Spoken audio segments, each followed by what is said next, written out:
Bienvenue à l'écoute de cette série de 6 capsules éducatives portant sur les essentiels sur les troubles de la personnalité.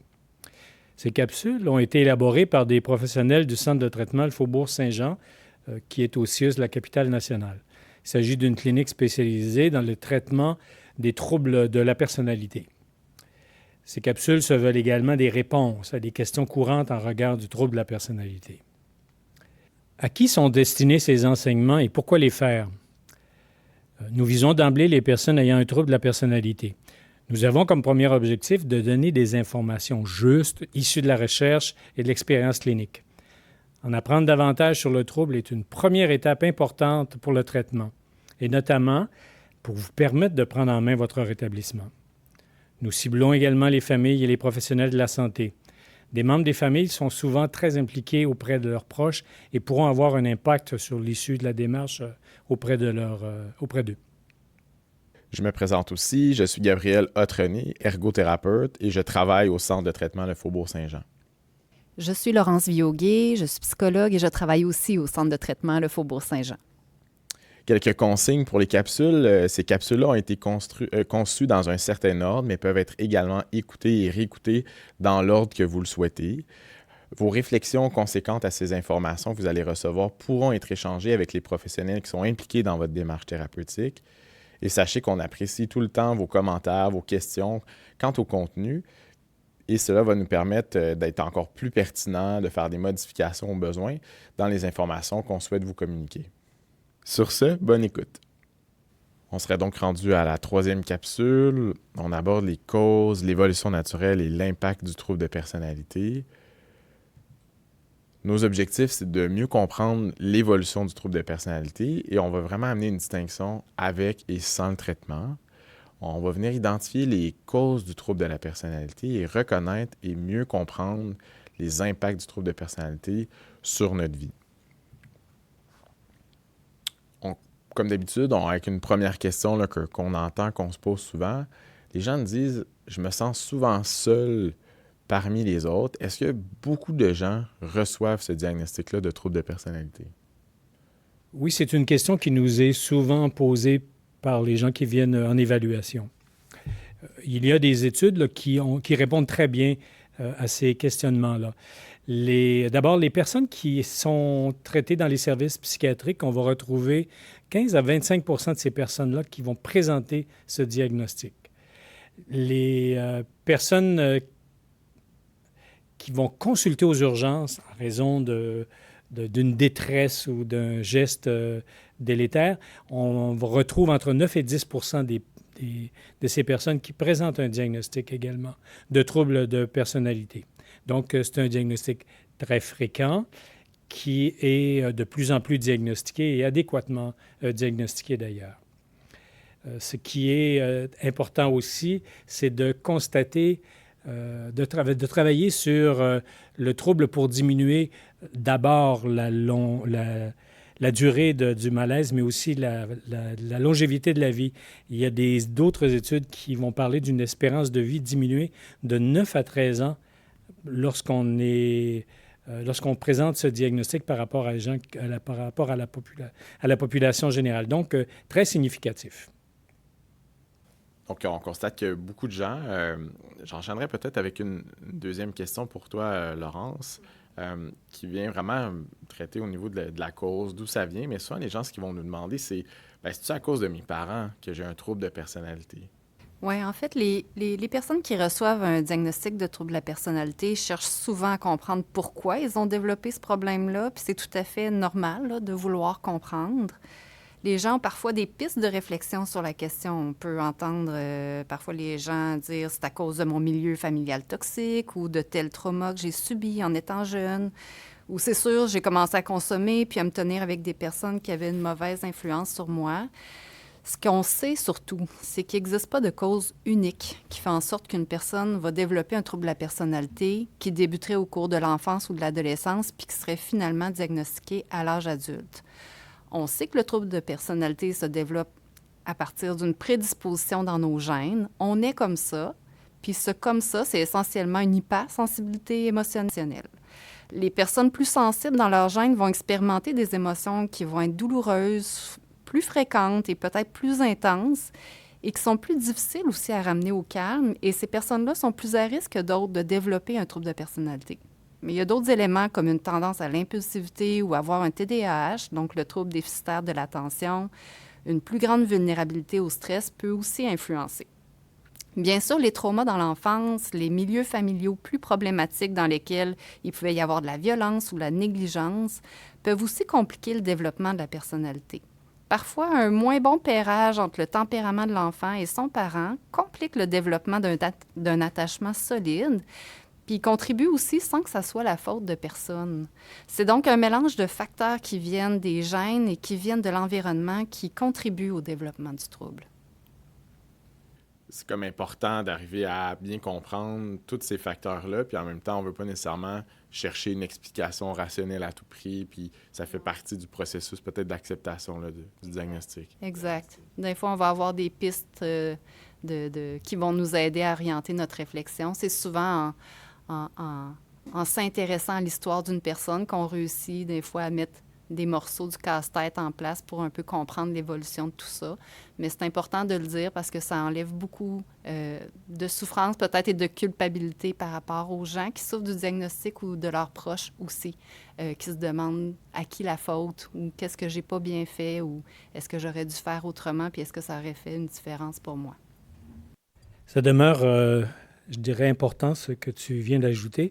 Il y a des parents, quelquefois, qui ont des craintes de transmettre le trouble de personnalité limite à leur enfant. Qu'est-ce que tu répondrais à ces gens qui ont cette inquiétude? Des fois, on pose la question aux gens, est-ce que vous présentez des fois dans l'intensité des émotions que vous allez vivre ou dans l'impulsivité, est-ce que vous reconnaissez un membre de votre famille? Puis les gens vont souvent nous dire, oui, mon père ou ma mère ou j'ai un membre de ma fratrie qui a aussi ces caractéristiques-là. Donc, c'est vrai qu'il y a des éléments génétiques qui se transmettent des parents aux enfants. Par ailleurs, ce n'est pas automatique, comme on a vu, puisque c'est une combinaison de facteurs qui vont contribuer au développement du diagnostic. Ce n'est pas parce qu'un parent a le diagnostic que son enfant va automatiquement le développer. Donc, c'est important de préciser ces éléments-là. Mais on a une génétique, on part avec une génétique et notre expérience, notre environnement peut moduler aussi comment on va développer notre personnalité. On enchaînerait peut-être avec justement une troisième question, puis qui est un peu dans cette lignée-là où on développe le trouble, on réalise qu'on en a un, puis là, une question qui vient rapidement parce qu'on réalise que c'est identitaire en partie, que ça fait partie de nous. Est-ce qu'on a ce trouble-là toute notre vie? On ne sait pas tout sur les troubles de la personnalité, puis il y a encore beaucoup de choses à découvrir, mais grâce à des études faites sur plusieurs années, on sait maintenant un peu plus d'informations sur comment ça se développe et comment ça se passe tout au long de la vie. Puis ce qu'on a comme information, c'est vraiment très encourageant. Par exemple, on sait maintenant qu'avec les années qui passent, les symptômes tendent à s'estomper, voire même disparaître. Des personnes peuvent se rétablir spontanément en prenant de l'âge. La maturité d'une personne contribue, entre autres, à faire diminuer l'impulsivité. On peut aussi apprendre de nos expériences, qui peut nous rendre plus habiles dans nos habiletés sociales, par exemple. Certaines personnes vont toutefois avoir moins de symptômes parce qu'elles ont appris à éviter les situations plus conflictuelles ou problématiques. Et là, on va voir moins de symptômes par rapport à ça, mais c'est aussi parce qu'il y a moins d'exposition aux situations qui risquent de faire réapparaître ces symptômes-là. Donc, c'est pas nécessairement parce qu'on a moins de symptômes qu'on est moins souffrant dans notre vie. Pas forcément parce qu'on a moins de symptômes qu'on est moins souffrant. Il y a peut-être certaines souffrances qui vont s'estomper en cours de route. Les gens vont souvent nous dire qu'ils ne sont pas les mêmes que lorsqu'ils avaient 15, 20 ou 25 ans. Par ailleurs, ce qu'on observe, c'est que la satisfaction dans la vie, elle, peut demeurer altérée, même en l'absence ou avec la diminution de certains symptômes. Par contre, il y a un certain pourcentage de ces personnes qui vont demeurer très atteints au cours de leur vie et même se détériorer en vieillissant.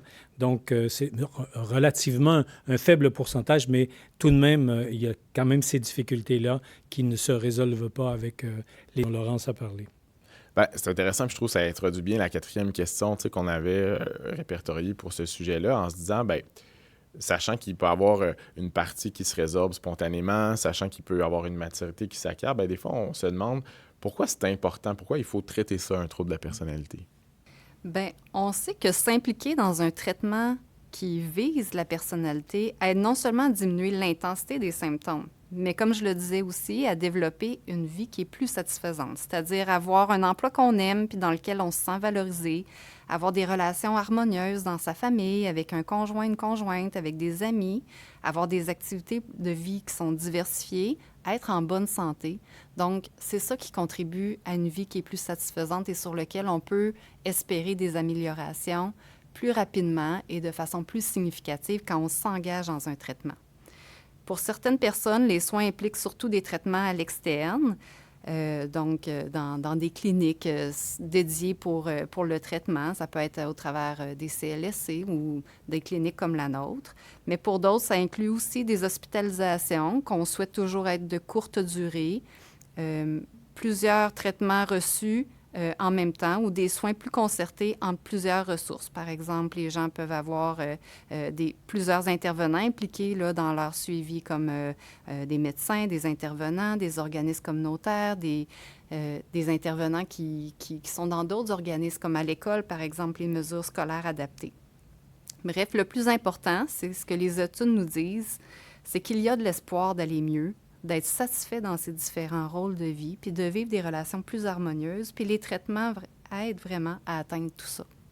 Les traitements sont comme quelque chose de très intégré là, qui vise une augmentation, générale de la qualité de vie de la personne puis de son engagement dans sa vie. Exact. OK. Bien, ça nous amène justement peut-être à une autre question qui revient fréquemment puis qui vaut la peine, je pense, d'être explorée quand on parle de l'évolution du trouble de personnalité. Les gens, ils vont nous dire, bien, oui, tu sais, je veux vivre ma vie. Ils vont nous parler des fois du mode survie versus du mode vie. Fait qu'ils vont nous dire, bien, je veux vivre une vie qui vaut la peine. Qu'est-ce qu'il faut faire pour vivre une vie qui vaut la peine? C'est intéressant que tu abordes la notion de survivre ou de vivre, parce que c'est quelque chose qu'on entend vraiment beaucoup des gens qui viennent nous voir dans nos suivis, que je vais voir, moi, dans mon bureau, puis qui vont me dire, moi, j'ai vraiment l'impression de survivre à ma vie, journée après journée, épreuve après épreuve, puis c'est difficile. Puis ils ont raison de trouver ça difficile. Puis en même temps, on ne souhaite pas que les gens aient cette impression-là de juste survivre à leur vie. On l'a vu un peu plus tôt, même si on sait que les symptômes du trouble de la personnalité peuvent diminuer avec le temps, les impacts du trouble dans notre fonctionnement, eux, demeurent plus longtemps, puis sont aussi bien documentés. Ce que ça veut dire, c'est quoi? C'est la difficulté à occuper ou à maintenir ou à être satisfait dans ses différents rôles, dans son rôle de parent, dans son rôle de travailleur, d'ami, de citoyen, etc. Les personnes, parfois, évitent de s'exposer aux problèmes, puis c'est ça, au final, qui diminue aussi la qualité de la vie. Quoi faire? Bien, ce qu'on souhaite que les gens développent ou ce qu'on souhaite que les gens puissent travailler, c'est de pas juste être des observateurs de la vie, mais plutôt d'embarquer dans la parade puis de participer à cette vie-là activement. Donc, ça veut dire retourner à l'emploi, reprendre les études, reconstruire un réseau d'amis ou son réseau familial, diversifier ses intérêts. Les traitements mettent beaucoup d'emphase sur ces aspects-là pour plein de raisons. Pourquoi? Bien, parce que ça aide à l'estime de soi, ça aide à structurer son quotidien, ça procure un réseau vers qui se tourner quand on a besoin. Bref, ça donne un sens à notre vie. Puis on n'attend pas d'aller mieux non plus pour se mettre à l'action. C'est vraiment par le réengagement et l'équilibre dans des sphères, dans toutes ces sphères-là, qui vont mener au changement, qui vont mener au rétablissement ou à cette vie-là qu'on souhaite avoir pour les gens. Dans le fond, ce qu'on retient, c'est que c'est vraiment important, malgré tout, d'aller traiter le trouble de personnalité en se disant que même si ça peut évoluer naturellement, même si ça peut prendre le bon bord, si on veut, il y a quelque chose où le traitement peut vraiment venir soutenir la qualité de vie, l'engagement, puis il y a une attention particulière qu'on tente de porter à ça dans ce qu'on veut faire avec les gens, puis ce qu'on veut travailler avec eux. Et je pense que ça peut vraiment faire une différence là, dans leur vie. Donc, on vous remercie là, pour votre écoute aujourd'hui. Encore une fois, on est ouvert à recevoir vos commentaires, vos questions. C'est quelque chose qu'on apprécie, c'est quelque chose qui peut venir modifier le contenu, l'améliorer. N'hésitez pas à en parler avec votre intervenant, avec les gens autour de vous. Puis, merci encore une fois. Merci. Merci.